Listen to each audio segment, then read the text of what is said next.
2026 का board exam होता है और 24,72,000 के आसपास बच्चे अपीयर करते हैं एग्जाम में, और उस एग्जाम का पासिंग परसेंटेज रहता है 93.7%, जो इस साल की बात है। पर पता है बात सबसे खतरनाक क्या है? 1.47 लाख बच्चे के कंपार्टमेंट आता है। पर ठीक है, वो तो हर साल ही है मैम, ऐसा कुछ तो होता है।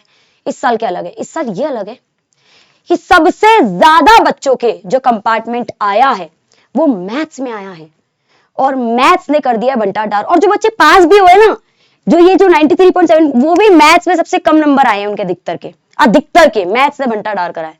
ऐसा क्यों है, क्या है और क्या करना है आगे, इसी के रिगार्डिंग आज ये वीडियो। हेलो मेरे प्यारे बच्चों, हेलो मेरे क्यूटीज, हेलो मेरे video, and I hope you people are doing well. इसके बाद और अच्छा वेल करोगे। देखो, फालतू का ब्लेम गेम यहाँ पे खेलना नहीं है, ना खेलेंगे अपन। इसने ऐसा करा, इसकी वजह से ऐसा हुआ, हमें इसका वो चाहिए, ये चाहिए, नहीं। बहुत लीगली और तरीके से अपन आगे बढ़ेंगे। एक टेक्निकल तरीका जो होता है उससे अपन आगे बढ़ेंगे कि अब रिजल्ट आ गया है, मैथ्स का पेपर दे चुके हैं, अब आगे मेरे पास ऐसा क्या है जो मैं आगे कर सकता हूं या कर सकती हूं अपने मार्क्स को या अपने परसेंटेज को इंप्रूव करने के लिए, या आगे नहीं भी करना तो आगे क्या स्टेप करना है, कैसे लेना है कि नहीं लेना है, ये सारा आज की वीडियो में खत्म हो जाएगा आपका। इसके बाद आपको कभी मैथ्स से रिलेटेड कोई डाउट नहीं आने वाला आज के बाद, ना ही इंप्रूवमेंट एग्जाम, ना सेकंड बोर्ड एग्जाम, ना कंपार्टमेंट रिवैल्यूएशन, किसी से कोई डाउट नहीं होगा। तो ये आज अपन मैथ्स का सुपड़ा साफ करेंगे। सबसे पहले तो डेटा मैंने आपको जो बताया कि 24 लाख बच्चे के आसपास अपीयर करे थे, 93% पासिंग। पर ये जो बच्चे है ना बेटा, ये बहुत परेशान है इस समय पे 1.47 लाख, क्योंकि सबसे ज्यादा मैथ्स में कंपार्टमेंट आई है। और जो ये बच्चे भी है ना, इनके भी सबसे जो सोच रहे हैं कि अगर मैथ्स में तो बहुत बुरी हालत है, पेपर कैसा भी आया लेकिन उसके बाद मार्क्स भी इन्होंने इतने बुरे कर दिए। अब बात करते हैं अपन कि अब चलो मैथ्स का फिर कमबैक कैसे करें, ऐसा क्या करें जो मैम बाकी सब्जेक्ट को भी आप ऐसे गाइड ले सकते हैं, मैथ्स में सबसे ज्यादा बच्चे परेशान है। तो बेटा एक चीज बोलूं, परेशान नहीं परेशान है, you can turn this around. और बेटा ये तुम अपने हित में कर सकते हो। कैसे कर सकते हो? ये पूरा फुल प्रूफ एक प्लान अच्छे से बना के आई हूं। फालतू यहाँ पे मैं ज्ञानबाजी नहीं करूंगी, motivation and all of this नहीं, फालतू नहीं करेंगे अपन। रियलिटी पंच ये है, रियलिटी पंच आपका ये है कि भाई इस साल मैथ्स का पेपर टफ आया, बिल्कुल आया, धांधलेबाजी हुई, बिल्कुल हुई, कभी इजी कभी इक्वालिटी के अकॉर्डिंग। लेकिन इंपॉर्टेंट फैक्ट ये है कि सीबीएसई ने ये चीज को कैसे कवर अप करा, बोल के कि हम आपको मल्टीपल चांसेस देंगे। तो चलिए मल्टीपल चांसेस के बारे में जानते हैं कि क्या है वो मल्टीपल चांसेस, क्या है। ये सिर्फ एक शॉट में काम नहीं बनता। सबसे पहली क्लैरिटी ये है कि एक जो लो मार्क्स है ना, देखो बेटा मैं हमेशा एक चीज बोलती हूँ यार, परफॉर्मेंस मैटर, रिजल्ट नहीं करता आपका मैटर, ठीक है, आपकी परफॉर्मेंस मैटर करती है। तो ये जो लो मार्क्स आए भी है ना, ये आपका फेलियर इन लाइफ नहीं शो करता, क्या फेल हो गए ऑल ऑफ दिस है किसी भी सब्जेक्ट का, है ना, वीक कंसेप्ट है, लैक ऑफ जो भी है। Maths is a skill, it's not a talent based, ये स्किल है, ये ब्रेन डेवलपमेंट के लिए यूज करता है। इसको अपना मान के मत बैठ जाओ। ये तो चलो थोड़ी सी आपको एक मोटिवेट करने के लिए होगी। कुछ मिस्टेक जो बच्चा इस टाइम पे करेगा, डिसीजन मेकिंग में गलती कर सकता है, इसलिए मैं प्रॉपर गाइडेंस लेकर आई हूं। क्योंकि अगर बच्चे को नॉलेज ही नहीं है, गाइड ही नहीं कोई कर रहा, खास करके नॉलेज अगर लैक कर रहा है, तो वो डिसीजन लेगा किस बेसिस पर? उसको नॉलेज तो होनी चाहिए, वो नॉलेज में प्रोवाइड करने आई हूं। सो पैनिक नहीं करना, मुझसे मैथ्स नहीं होगी, फालतू की बातें बोलनी नहीं है।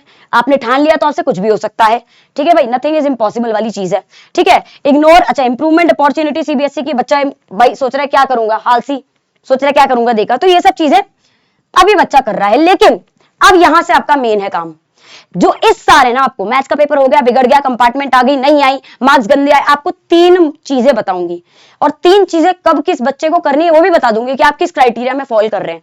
अगर मान लो आपके पास ये 3 ऑप्शंस है, इंप्रूवमेंट एग्जाम दे सकते हैं which is second board exam, ठीक है, मतलब सेकंड बोर्ड एग्जाम जो है ना, अब जो इंप्रूवमेंट एग्जाम का मैं धांधलेबाजी तुम्हें मार्केटिंग स्ट्रेटेजी बताऊं, ये तो तुम इतने साल से तुम्हारे सीनियर से पूछना, वो भी इंप्रूवमेंट एग्जाम देते थे क्योंकि सीबीएसई के नॉर्म्स होता था इंप्रूवमेंट एग्जाम। इस साल सीबीएसई ने इंप्रूवमेंट एग्जाम को सेकंड बोर्ड एग्जाम की तरह बेचा है, बस, बाकी कुछ नया नहीं है, सिर्फ उसको सेकंड बोर्ड एग्जाम दे दिया और उसी सेकंड बोर्ड एग्जाम में कंपार्टमेंट एग्जाम भी डाल दिया। अब हम इंप्रूवमेंट दे सकते हैं, कंपार्टमेंट दे सकते हैं, साथ में दे सकते हैं, अलग अलग दे सकते हैं, कैसे क्या क्राइटेरिया भी बताऊंगी।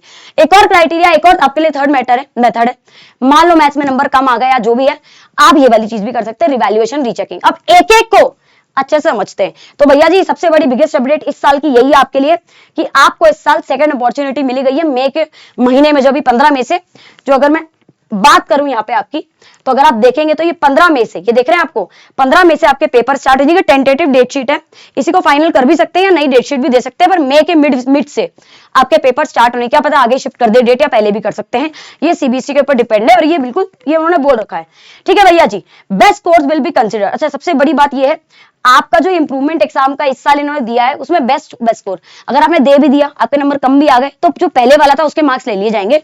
ये अच्छी चीज है थोड़ी, ठीक है। तो you can improve up to 3, जिसको अपन बात करेंगे। मतलब जो अगर मैथ्स में लो नंबर आए तो गेम अभी ओवर नहीं हुआ है बेटा, अभी गेम ओवर नहीं है, अभी तो सीक्वल 2 स्टार्ट हुआ है, अभी मूवी खत्म हुई, सीक्वल 2 करेंगे। अब हम एक एक का कच्चा खोलते हैं। पहले इंप्रूवमेंट समझाती हूँ, कब दे सकते हैं कब नहीं दे सकते हैं, और कंपार्टमेंट के साथ दे सकते हैं क्या कर सकते हैं, पूरा बताती हूँ, समझिएगा। अगर कोई बच्चा, पहले तो improvement exam second board exam के बराबर है, आप सेकंड बोर्ड एग्जाम दे रहे हैं मतलब वो इंप्रूवमेंट एग्जाम ही है। अच्छा, वो बच्चा दे सकता है जिसने पहले मेन एग्जाम दिया हो। अगर आपने मेन एग्जाम दिया ही नहीं है और इंप्रूवमेंट दे देंगे, अच्छा नहीं, ऑप्शनल नहीं है, ऑप्शनल है वो, लेकिन पहला आपको फर्स्ट एग्जाम देना था, उसके मार्क्स के बेसिस पे वही बच्चा इंप्रूवमेंट दे सकता है जो सब्जेक्ट में पास है। अगर आप किसी सब्जेक्ट में पास है, जो भी है, मतलब आपको इंप्रूवमेंट देने के लिए एलिजिबिलिटी है कि आपको पास होना जरूरी है। आगे बात करते हैं student but want better marks, ठीक है। ये मई से जून के बीच में हो सकता है, अभी मई के अंदर ही इसकी पूरे पूरे चांसेस है। सिलेबस आपका बिल्कुल सेम रहेगा जो पिछले साल था, जो अभी आपने फर्स्ट बोर्ड एग्जाम में दिया है, और सेम आपका लेवल रहेगा, ठीक है। और आप सेलेक्टेड सब्जेक्ट्स में ही अपीयर कर सकते हैं, आप अप टू 3। बेटा ये क्या आपको लग रहा है नया कुछ है? नहीं, पिछले साल भी आपके सीनियर्स के लिए, पिछले साल भी आपके सीनियर्स के लिए इंप्रूवमेंट एग्जाम का क्राइटेरिया यही था। एग्जाम के बाद मार्क्स आने, आप इंप्रूवमेंट के लिए अपीयर कर सकते हैं। अगर आप उसमें पास हुए तो आप इंप्रूवमेंट के लिए अपीयर कर सकते हैं। अगर आप नहीं है पास तो क्या होगा, कंपार्टमेंट देंगे आप। मतलब कंपार्टमेंट वो बच्चा देगा जो फेल हो गया है ना भैया जी, जिसके किसी उसमें नंबर कम आ गए बहुत ज्यादा, वो फेल कैटेगरी में होगा तो कंपार्टमेंट देगा। अगर वो पास हुआ तो ही वो इंप्रूव कर सकता है, ये सीधी साफ बात है। और इंप्रूवमेंट आप मैक्स टू मैक्स 3 सब्जेक्ट में दे सकते हो, उससे ज्यादा में नहीं दे सकते। अगर आपने साइंस, हिंदी, इंग्लिश में दे दिया तो आप मैथ्स में नहीं दे सकते। तो ये आपको एक क्राइटेरिया दे दिया गया है। और स्टूडेंट टारगेटिंग बेटर परसेंटेज, और ये उन बच्चों के लिए है कि जिनके नंबर कम आए हैं। अब जो 93.7% बच्चा है जो पास हो गया है, लेकिन उसके भी कुछ बच्चों की जो परसेंटेज है वो इंप्रूव नहीं है, उनको लग रहा है कि यार मेरी एक्सपेक्टेशन बहुत कम आई है और मैं जिंदगी भर रिग्रेट करूंगा इस बात का, साइकोलॉजिकली मेरे आगे के एकेडमिक ईयर पे भी इफेक्ट पड़ेगा, मेरी डिग्री पे इफेक्ट पड़ जाएगा, मुझे अच्छा कॉलेज नहीं मिलेगा। तो बेटा second board exam, that is improvement exam दे दे। अब बात करते हैं कंपार्टमेंट एग्जाम की। अगर कोई बच्चा फेल हो जाता है किसी सब्जेक्ट में, ठीक है, अगर कोई बच्चा किसी सब्जेक्ट में फेल हो जाता है तो वो इंप्रूवमेंट नहीं देगा, वो कंपार्टमेंट एग्जाम देगा। कंपार्टमेंट और इंप्रूवमेंट को मिलाकर सेकंड बोर्ड एग्जाम दे दिया गया है। देखिए भाई, सेकंड बोर्ड एग्जाम बोला गया है, इधर देखिए इधर, ये पूरे टेंटेटिव डेट्स में कंपार्टमेंट की भी डेट्स है और इंप्रूवमेंट एग्जाम की भी डेट है। ये देख लीजिए, ये इंप्रूवमेंट की है, अगर आप देखेंगे तो ये आपकी इंप्रूवमेंट की है, ठीक है, ये इंप्रूवमेंट की है, ये कंपार्टमेंट की, ये इंप्रूवमेंट की, ये कंपार्टमेंट की। तो ऐसे करके इनका चल रहा है। समझ में आया बच्चा पार्टी?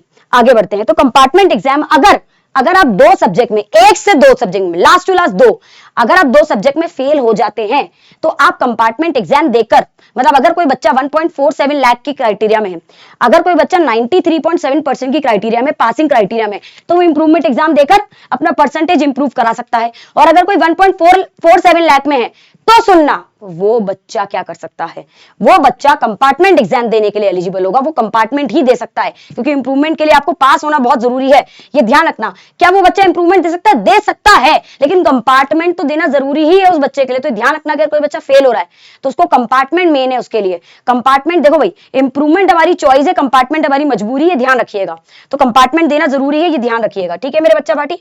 तभी आपका रिजल्ट आएगा और तभी आपको आगे, मतलब ऐसा नहीं बेस्ट ऑफ द 2, उसमें कुछ भी नहीं है। कंपार्टमेंट मतलब आप पास हो गए तो आपको आगे भेजा जाएगा, नहीं है तो फिर पूरी रिपीट करो, एसेंशियल रिपीट लगेगा, ठीक है। तो यूजुअली 1 से 2, अगर 3 सब्जेक्ट में अगर आपके आ जाता है, अगर आपके 3 सब्जेक्ट में फेल हो तो बेटा पूरा साल रिपीट करके वापस एग्जाम देना पड़ेगा, एसेंशियल रिपीट आपके लगेगा।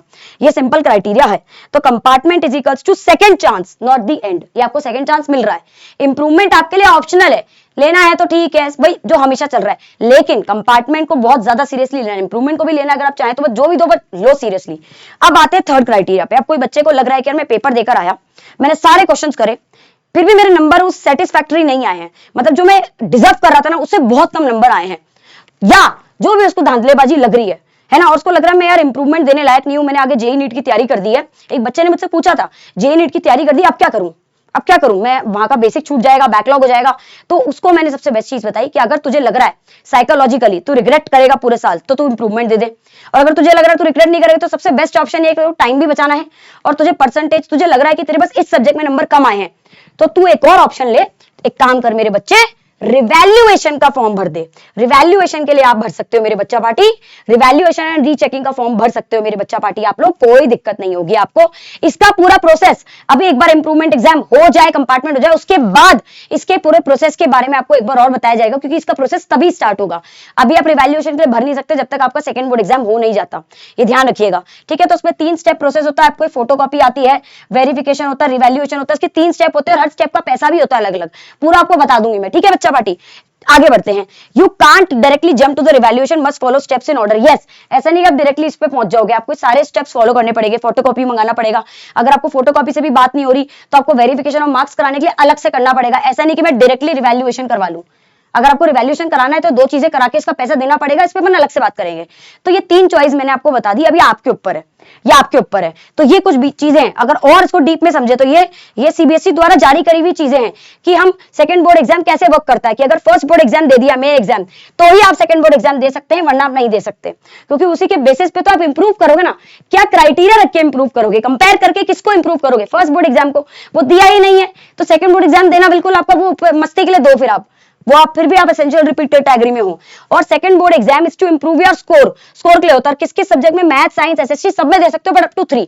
ऐसा नहीं कि मैं सारे सब्जेक्ट में दे दूं, नहीं दे तो आप 3 में सकते हो, 3 आपकी चॉइस है किसमें आप इंप्रूव कर रहे हो, है ना भैया जी। खास करके मैथ्स में अगर किसी के नंबर कम आए तो वो इंप्रूवमेंट एग्जाम देकर इंप्रूव कर ले, और अगर फेल हो गया है तो वो ऐसा कर सकता है, कंपार्टमेंट तो देना है ही उसको, वो इंप्रूवमेंट देने का भी दे सकता है, कोशिश कर सकता है। आगे बढ़ते हैं।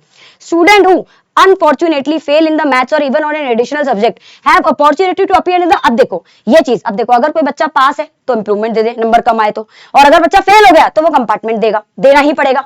तो कंपार्टमेंट एग्जाम देकर उसको चांस मिला second board exam in the second board exam, क्योंकि सेकंड बोर्ड एग्जाम का ही पार्ट है। अब बात करते हैं, ये चीज हो गई। और दूसरी बात, जो बच्चे एब्सेंट हो गए, फेल हो गया 3 सब्जेक्ट से ज्यादा में, अगर कोई बच्चा एग्जाम में एब्सेंट था और या 3 सब्जेक्ट से ज्यादा में फेल हो गया, 3 सब्जेक्ट में फेल हो गया या उससे ज्यादा में, तो उसके एसेंशियल रिपीट कैटेगरी लगेगी, कंपलसरी रिवीजन, मतलब आगे वाले साल पे उसको पेपर देना पड़ेगा। This was the all criteria. तो अगर इसमें पूरा सार बताऊं ना, मैंने आपको जो बताया है इसका, कि which option should you choose, कि अगर आपके लो मार्क्स है ना, आप पास हो रहे हो, है ना, पास तो हो गए हो, लेकिन आपके मार्क्स कम है और बढ़ाना चाह रहे हो, मार्क्स के द्वारा मार्क्स बढ़ा के अभी चाह रहे हो मेरी परसेंटेज इंप्रूव होगा कहीं ना कहीं, मैं सेटिस्फाइड नहीं हूं अपने मार्क्स से, मैं लिखकर आया था उतना ही, सुनना, मैं लिखकर आया, मुझे मार्क्स उसके अकॉर्डिंग कहीं ना कहीं मिले, लेकिन स्टिल मुझे लग रहा है मैं और इंप्रूव कर सकता हूं, आगे मुझे हेल्प करेगा, और साइकोलॉजिकली मेरे को आगे जिंदगी में रिग्रेट नहीं रहेगा कि मैंने सेकंड बोर्ड एग्जाम दिया नहीं, मैंने ये मौका छोड़ दिया, ये आगे रिग्रेट रहे, इससे बढ़िया आप इंप्रूवमेंट एग्जाम दे दो। लेकिन अगर आप फेल हो गए भैया जी तो कोई इंप्रूवमेंट पूरा नहीं, आपको कंपार्टमेंट देना पड़ेगा, सीधी साफ बात, और ये कंपलसरी। अगर आप 1 से 2 सब्जेक्ट में फेल हैं तो आपके पास कोई चॉइस नहीं है, आपको कंपार्टमेंट देना ही पड़ेगा। अब आपको आप डाइसिस है कि यार पेपर में देकर आया था, बहुत अच्छे नंबर भी आए हैं, अब मैं इंप्रूवमेंट भी दे दूंगा, लेकिन आप रिवैल्यूएशन जरूर डाल दो उसके लिए, कि आपको लग रहा है मैं इंप्रूवमेंट देकर अपना टाइम वेस्ट कर रहा हूं, या आगे मैंने तैयारी कर दी और मेरे लिए, मान लो कोई बच्चा मैथ्स का है और नीट की तैयारी कर रहा है, बट उसको सिर्फ मार्क्स बढ़वाने हैं, या देखना है कि मार्क्स में चेकिंग करनी है कि मैंने जो लिखा है वो एक्चुअली नंबर दिए कि धांधलीबाजी करिए, तो वो रिवैल्यूएशन भर दे, रीचेकिंग के लिए भर दे, उसका प्रोसेस बाद में ओपन हो जाएगा। स्टूडेंट, अच्छा सबसे बड़ी बात, वाइजली चूज करना है, इसलिए मैं यहाँ पे आई हूँ आपको बताने के लिए। तो मेरे हिसाब से मैथ्स का मैंने आपको, अच्छा बाय चांस अगर बच्चा आपको इंप्रूवमेंट एग्जाम की तैयारी कर रहा है तो डोंट वरी, मैं अभी 2 दिन के बाद से पूरी एक सीरीज चालू कर रही हूं, पूरा आपको रिवीजन कराऊंगी। बाय चांस अगर कोई बच्चा सोच भी रहा है और भर भी दिया है फॉर्म, जो भी है आ जाओ, एक पूरी टीम है। YouTube पे आपके लिए लगातार सेशंस होंगे, डेली सेशंस होंगे, सुबह शाम होंगे, आपके लिए मैराथन्स होंगी, और अनअकैडमी के ऐप पर फ्री ऑफ कॉस्ट आपके लिए क्लासेस लगाई जाएगी, बिल्कुल। तो ये मैथ्स का कमबैक प्लान की जरूरत नहीं, उसके लिए अलग से वीडियो बना दूंगी। अगर बाय चांस आप लोग सेकंड बोर्ड एग्जाम दे रहे हैं तो don't worry, I am always with you, we are always with you, and थे और रहेंगे, क्योंकि देखो फिर से बोल रहे परफॉर्मेंस मैटर करती है, रिजल्ट नहीं। इस बार आपको सेकंड चांस मिल रहा है, तो अगर मिल रहा है तो सिर्फ आपको मिल रहा है, कि हमको भी मिल रहा है कि हम आपके साथ मिलकर कुछ अच्छा परफॉर्म कर सके, तो अपन लोग मिलकर इसको फोड़ देंगे, डोंट वरी, अच्छे से करेंगे। दूसरी बात, अगर कोई बच्चा आगे ना इंप्रूवमेंट ना कुछ नहीं, कंफ्यूजन दूर है, आगे के अगर उसमें स्ट्रीम में जा रहा है, तो मैथ्स में अगर नंबर कम आ रहे हैं और आगे का स्ट्रीम सर यार मैं जेईई वेई का कर सकता हूं क्या मैं कॉमर्स मैथ्स ले सकता हूं क्या, ये सोच के मत लेना कि मैथ्स में लो है तो भैया जी यू कांट टेक साइंस और कॉमर्स, ऐसा कुछ नहीं। आर्ट्स मैथ्स भी आते हैं बट तुम मैथ्स नहीं ले सकते आगे, ऐसा कुछ नहीं है। देखो भाई मेरे साथ भी ऐसा था कि मेरे को थोड़ा ऐसा लग रहा था कि यार मैं कर पाऊंगी कि नहीं कर पाऊंगी, पर मैं कर लिया और बहुत अच्छा कर लिया। तो ये आपके पोटेंशियल, देखो इंटरेस्ट नहीं पोटेंशियल पे भी डिपेंड करता है कि आप कर पाओगे कि नहीं कर पाओगे। तो अपना पोटेंशियल स्ट्रांग बनाओ और अपने आप को एक अपने अंदर एक वो रखो कि मैं हमेशा रेडी टू इंप्रूव हूं, रेडी टू लर्न हूं, और एक अपने अंदर एग्रेसिव आग जला लो। तो इंटरेस्ट और हार्डवर्क से करंट मार्क्स को भी आप मात दे सकते हो, ये सीधी साफ बात है। और मान लो अगर किसी के पेरेंट्स प्रेशर डाल रहे हैं, उस पर अलग से आपके लिए मैं बातचीत करूंगी, वीडियो आएगी। बट एक चीज बोलूंगी, लड़ो मत, रिबेलियस मत हो, बात करो उनसे, एक्सप्लेन करो, आर्ग्यू मत करो, क्योंकि भैया जी ईगो होता है सबका फ्रेजाइल। थोड़ा सा बातें गर्मी हुई, चल बेटा नहीं अब तो तेरे को यही स्ट्रीम लेनी पड़ेगी, क्या मतलब लड़के अपना काम खराब करना, बात करो, एक्सप्लेन करो, समझाओ, मैं उस पर अलग से बनाऊंगी वीडियो। तो अपनी मिस्टेक्स बताओ कि यार पूरा अच्छे से बात करेंगे इस पर। तो ये मैंने आपको पूरा फुल प्रूफ प्लान बताया, कहां से कहां तक, कि मैथ्स में नंबर कम आए तो क्या हुआ, फेल हो गए तो क्या हुआ, धांधलेबाजी लग रही तो क्या हो गया, और सब कुछ सही आ गया, आप स्ट्रीम चूज कर रहे तो क्या होगा। मैंने आपको सारा क्राइटेरिया बता दिया, don't worry. And I know कि अब इसके बाद मेरे हिसाब से आप लोग काफी ज्यादा रिलैक्स फील कर रहे होंगे। मैं फिर से बोलूंगी, परफॉर्मेंस मैटर करती है, आपका रिजल्ट नहीं, ठीक है, ध्यान रखिएगा। लेकिन आपकी परफॉर्मेंस अच्छी होनी चाहिए, चूज वाइजली, सोच के करना। कमेंट सेक्शन में कोई और हेल्प चाहिए हो, डाउट सेक्शन आपके कमेंट में क्वेश्चंस कर दो, मैं क्या करूंगी, लाइव सेशन ले आऊंगी, उसमें आस्क मी एनीथिंग में सारे डाउट्स और क्लियर कर दूंगी। पूरा इंप्रूवमेंट एग्जाम क्या है, कंपार्टमेंट क्या है, रिवैल्यूएशन का क्या रहेगा, सेकंड बोर्ड एग्जाम का क्या फंडा है, कैसे देना है, क्या आपके आगे प्रोसेस रहेगा, सब पूरा एक्सप्लेन कर दूंगी। This was all about the session. डरना है नहीं, हम थे, हैं और रहेंगे। Have a nice day. चक दे पट्टे, जय हिंद।